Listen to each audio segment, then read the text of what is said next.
संत सावतामाळी पुण्यतिथी निमित्त काही 2-4 शब्द सांगणार आहे, ते तुम्ही शांत चित्तेने ऐकावे अशी माझी नम्र विनंती. कांदा मुळा भाजी अवघी विठाबाई माझी असे म्हणणारे आपले संत सावतामाळी यांचा जन्म इसवी सन 1250 आणि मृत्यू इसवी सन 1295. संत सावतामाळी हे एक मराठी संत कवी होते. तालुका माढा, जिल्हा सोलापूर. अरण हे सावतोबांचे गाव होय.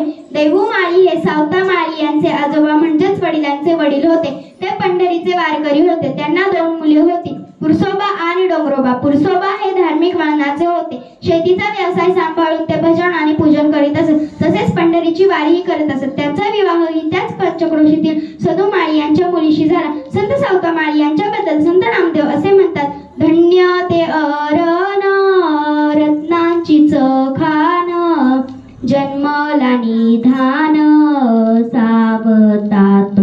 सावता सागर, प्रेमाचा आगर घेतला अवतार माळ्या घरी.